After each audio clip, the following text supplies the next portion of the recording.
Joshua Jacobson, check it out. Now, you know what, man? This hip-hop shit is just whack, man. You know what, man? We got a bunch of niggas in the game. They have no accountability, no responsibility, because they show you they glamorize shit. It's cool to finesse, to rob, to kill.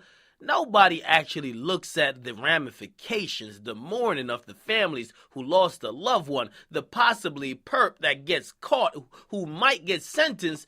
Nobody gives a fuck about that because we're too busy popping bottles, right? To keep it real. We gotta keep it real, okay? Hip-hop is just too hypocritical. I can't fuck with it at times, all right? That's the reason why I can't even fit in. Because, let me tell you how this, right? Listen, I've always asked this question. Is it better to have had it than lost it, or not have it at all? You gotta answer that question for yourself. Would you want to have it then lose it, or not even get it at all, right? Now, let me just say this. Now, Bobby Shmurda is going through the fight of his life, and if you don't know, him and a bunch of GS9 members, they're accused of a bunch of things, including murder and attempted murder, conspiracy of selling drugs, and all type of criminal acts. But we have seen that they have been broken up into small groups. They're being tried for different things, and some people are getting actually convicted. Now, we saw that there was a guy, and if you guys don't remember the line, I'm with Trigger, I'm with RASHA, I'm with A-Rod. Again, I ain't chilling with no nigga named Trigger. He don't sound like a nigga who love being free. But the guy named, not A-Rod, but the guy named RASHA, he got 98 years in prison. But today was a day of reckoning for the guy named A-Rod. Now, here's the thing, and I got to start it off like this because I want to phrase it and frame it for all of y'all who look at this entire hip-hop shit but don't actually get that this is entertainment when you listen to it, and when you actually live in real life, it's different.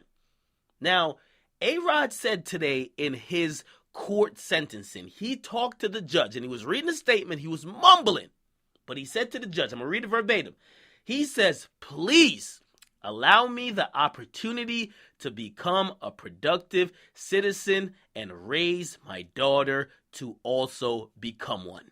Now, that was his plea to the judge to say, hey, yes, I am convicted of murdering somebody else, him and another guy, which is, of course, RASHA, but please don't sentence me that I don't have a chance to come back out after I have rehabilitated myself. Please. He was pleading. All that other shit doesn't matter. He was pleading. Now, what ended up happening is the judge had no fucking mercy, because at the end of the day, the judge don't give a fuck, right? He's heard the same story a million times, and you know what he did? Bobby Shmurda's associate, A-Rod, he got 53 years in prison. I can't even think about 53 days, not 53 months. 53 years seems like an eternity. If you don't know, A-Rod is 22 now. 53 years from now, he will be 75. I just want to put that out there. Now, this is what the judge said, because the judge was so cold-blooded, and not even cold-blooded, but again, we got to keep in mind, I know we all think like these guys are innocent. I'm hoping they're innocent because I don't know if they did it or not, but these guys are accused of murder. It's not like they're not accused of like jaywalking. This is murder. Right? But the judge told him that, yo, you gave up the opportunity to get a good shot at life once you murked the nigga.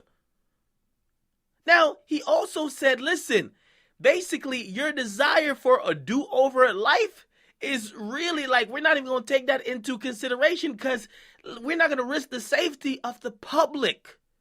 Okay? Now, he's convicted of murder, attempted murder, and other charges.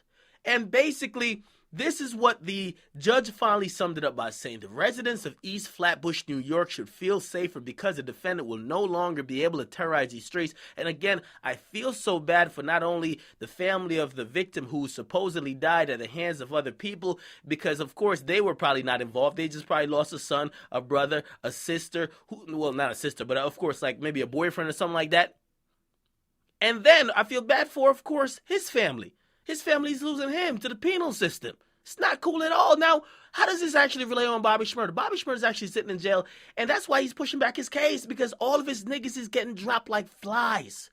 Obviously, the legal system is not playing games. They're not trying to give no 25 years.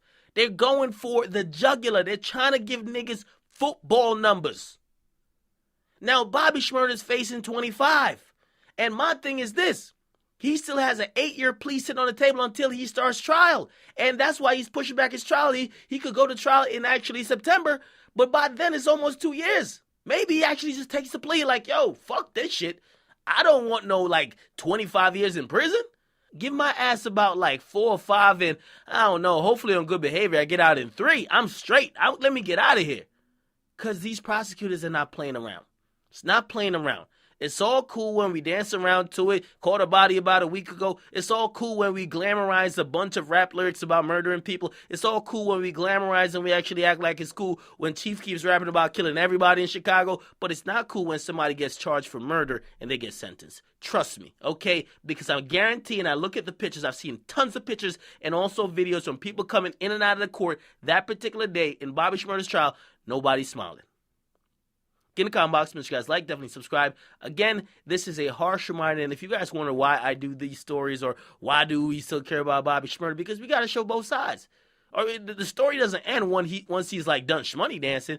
The story continues because there's a bunch of people who are influenced to be like him, and they eventually will do things that he possibly promoted. So I got to show the ramifications.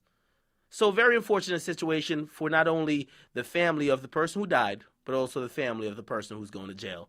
53 years. Ain't no vacation, at least for me.